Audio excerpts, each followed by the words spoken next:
చిత్రగుప్త ఛానల్లో ఉదయం 8:15 లేకపోతే 9 గంటల ప్రాంతంలో బండి సంజయ్ అనుచరులు దాడి చేసినట్లు మనకు సమాచారం అందుతుంది. ఇక్కడ మనం చూసుకుంటే డెస్కులు కానీ ఇక్కడ పరికరాలు కానీ కొంచెం ఫర్నిచర్ కానీ ఇక్కడ మనం చూసుకుంటే బాటిల్స్, చైర్స్ ఒకసారి ఇక్కడ చూపించండి. చైర్స్ కింద పడ్డాయి, కంప్యూటర్లు కింద పడ్డాయి, ల్యాప్టాప్స్ అన్ని రకంగా పూర్తిగా ధ్వంసమైన పరిస్థితి కనిపిస్తా ఉంది. మరి ఎందుకు ఇట్లా ధ్వంసం అనేది కూడా మనం ఆలోచించాల్సిన విషయం. ఎందుకంటే పూర్తి స్థాయిలో అంటే మార్నింగ్ జ్యూస్ చదువుతున్న క్రమంలో పూర్తి స్థాయిలో బండి సంజయ్ అనుచరులే దాడి చేసిరనే సమాచారం అందుతుంది. మరి ఎందుకు చేశారు? గిరీష్ దారమోని హిందుత్వం గురించి మాట్లాడతాడు, బీజేపీ గురించి ఎక్కువ మాట్లాడుతుంటాడు. కానీ బీజేపీ అనుచరులే అంటే బండి సంజయ్ అనుచరులే ఎందుకు ఇక్కడ దాడి చేయాల్సిన పరిస్థితి ఏర్పడింది అనేది పెద్ద ప్రశ్నార్థకంగా మారింది. మనం చూసుకుంటే ఇక్కడ పూర్తి స్థాయిలో ధ్వంసమైన పరిస్థితి కనిపిస్తా ఉంది. ఈ చైర్స్ కానీ, ఈ చైర్స్ కింద పడిన పరిస్థితి కానీ, యూపీఎస్ కానీ, మానిటర్ కానీ చాలా మటుకు పూర్తిగా ధ్వంసమైన పరిస్థితి కనిపిస్తా ఉంది. మనకి ఇక్కడ కొందరు నాయకులు ఉన్నారు, వాళ్ళని అడిగే ప్రయత్నం చేద్దాం. అన్న చెప్పండి, ఉదయం ఎన్ని గంటలకు ఈ సంఘటన జరిగినట్లు కనిపిస్తా ఉంది? మార్నింగ్ 9-9:30 టైంలో అయిందండి. అంటే మార్నింగ్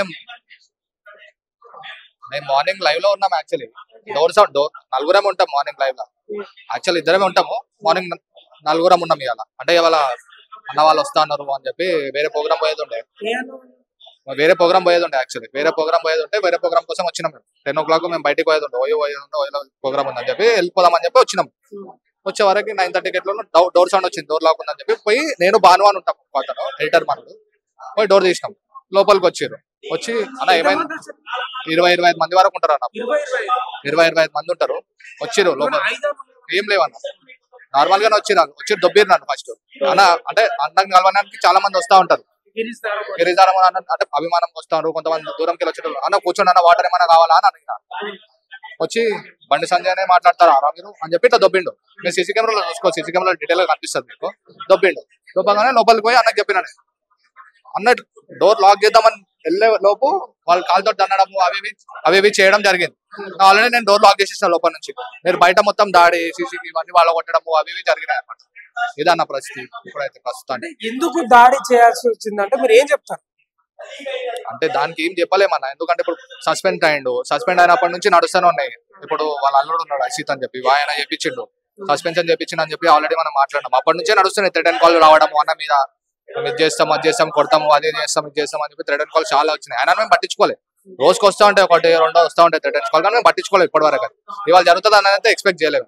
మొత్తం మీద గిరీష్ దారమోని బీజేపీలో యాక్టివ్ గా పనిచేసిండు, సస్పెండ్ గురయ్యాడు.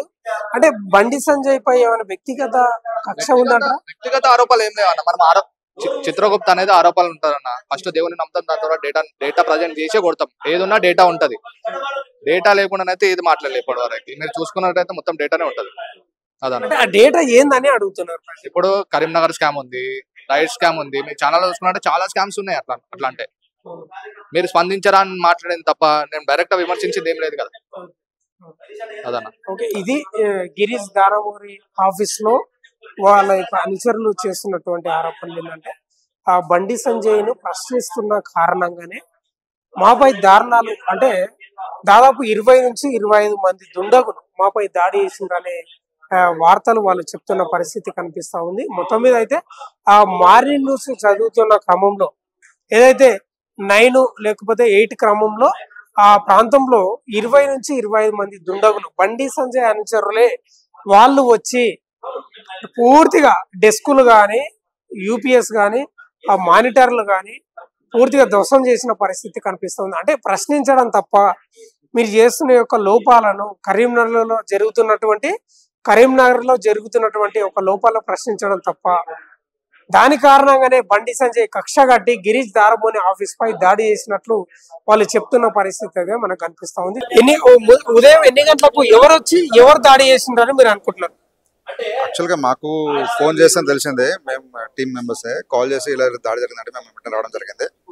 యాక్చువల్గా 9:30 to 10 బిట్వీన్ అంటే ఈ మధ్యలో జరిగినట్టు మాకు 1 minute తక్కువ 10 o'clock కాల్ వచ్చింది. వెంటనే మేము వచ్చాము. అప్పటికి పోలీసు వాళ్ళు వచ్చారు. ఎంక్వైరీ నడుస్తూ ఉంది. వాళ్ళ ఎంక్వైరీ నడుస్తుంది. మరి ఎవరని చెప్పి తెలుసుకోవాలి. సో తెలుస్తా అని చెప్పి అనుకుంటున్నాము. సో వచ్చారు, దాడి చేశారు, వెళ్ళిపోయారు. వాళ్ళ మోటివ్ ఏందని పర్ఫెక్ట్ గా మనకు తెలిసిందే, కానీ వాళ్ళ విధానం చూస్తే మాత్రం అటెంప్ట్ టు మర్డర్. ఒకవేళ గిరీష్ దొరికితే చేతికి కొట్టి చంపేవాళ్ళేమో. ఒకరిద్దరు అయితే ఎవరైనా ట్యాగ్ చేసుకోవద్దు, ఒక నలుగురు ఆపగలుగుతాను. 100, 20 మంది 30 మంది వస్తే ఏ ఒక్కడు ఆపలేడుగా. అప్పుడు ఉన్న మొత్తం స్టూడియో నలుగురే ఉన్నారు.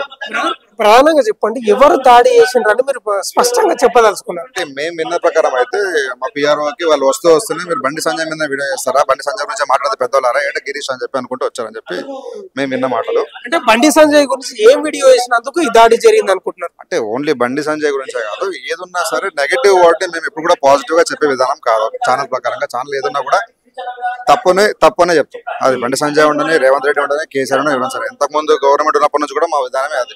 బండి సంజయ్ ఒక్కరినే స్పెసిఫైక్ గా టార్గెట్ చేసి మాట్లాడే విధానం కాదు. ఛానల్ ఎవరైనా తప్పు చేస్తే వాళ్ళు ఎండగట్టే విధానం ఛానల్ పని. సో అదే విధానంగా వెళ్తాం. వాళ్ళే స్పెసిఫిక్ గా చేశారని చెప్పి మాకు వాళ్ళ మాటల ద్వారా మాకు అర్థమవుతుంది స్పెసిఫిక్ గా అని చెప్పి, కానీ వాళ్ళైనా కాదని చెప్పి ఎంక్వైరీ తెలుస్తారు.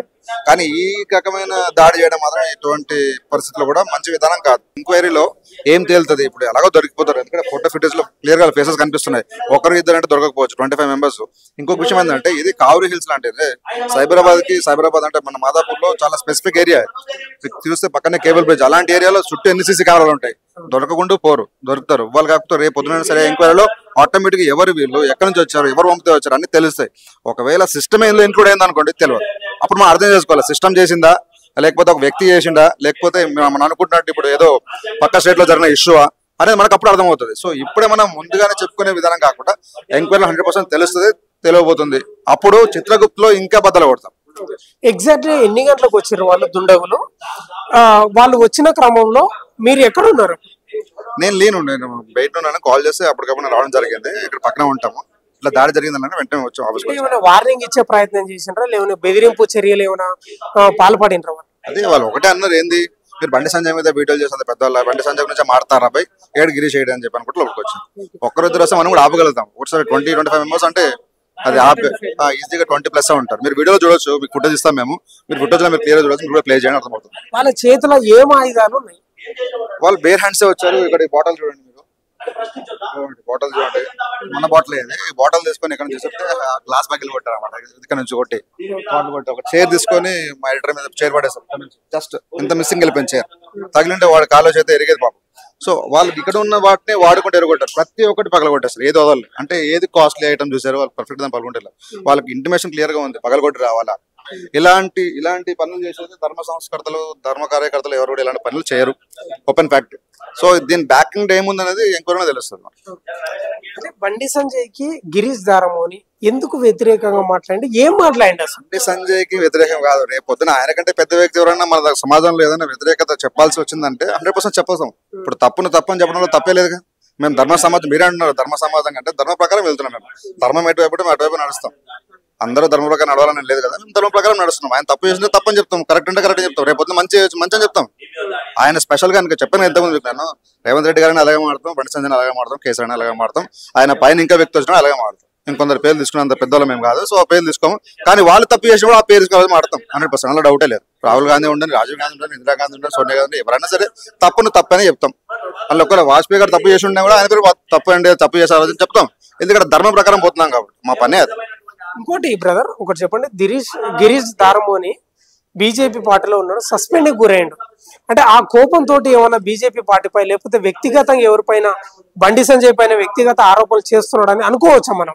అలాంటి అంటూ ఏముండదు. ఎందుకంటే పై స్థాయి వ్యక్తుల మీద మేము ఉత్తుగానే అనాల్సిన అవసరం ఉండదు. ఎవరికైనా సరే, ఇప్పుడు ఏ జర్నలిస్ట్ అయినా సరే ఉత్తున్నాను, వాళ్ళ దగ్గర డేటా ఉంటేనే, ఏదైనా రిపోర్ట్ ఉంటేనే, మన దగ్గర పర్ఫెక్ట్ అయిన ఆధారాలు ఉంటేనే మాట అంటాం. ఉత్తుగానే మాట అనేసి మన పైన పొట్టు చేసుకోం కదా. సో ఉంటేనే ఒక మాట మాట్లాడతాము. ఆ విధంగానే వెళ్ళారు ముందుకి. నడుస్తూనే ఉంటుంది ప్రతిరోజు, ప్రతి ఛానల్ మనం చూసిన విధానమే. ఒకరి మీద ఒకరు ఎండగడుతూనే ఉంటాం, ఒక రోజు ఒకటి చెప్తూనే ఉంటాం. ఇదే జరగాలి, ఇలాగే జరగాలంటూ ఏమీ లేదు. తప్పని చెప్తున్నాం అంతవరకు. ఆయన స్పెషల్ గా మనల్ని టార్గెట్ చేసిన అంటే ఎన్ని ఛానల్ లేవు, ఉన్నాయి కదా. సస్పెండ్ విషయం అంటే పార్టీకి నచ్చకుండా సస్పెండ్ చేసి ఉండొచ్చు, ఆయనకు నచ్చకుండా సస్పెండ్ చేసి ఉండొచ్చు, ఇంకెవరికి నచ్చకుండా సస్పెండ్ చేసి ఉండొచ్చు. ఇప్పుడు చిన్న వ్యక్తులము, నేను కార్యకర్తని, నచ్చకపోతే నన్ను కూడా సస్పెండ్ చేస్తాను, నా ప్లేస్ ఇంకొని తీసుకుంటారు. కానీ నేను మాత్రం పార్టీకి దూరం అవునుగా, నా లోపల ఉన్నది మాత్రం ఎక్కడ పోదుగా. నా రక్తం తీసుకుని లాక్కోలేను, ఒక ప్యాకెట్ తీసుకుని చంపేవాను అనేది.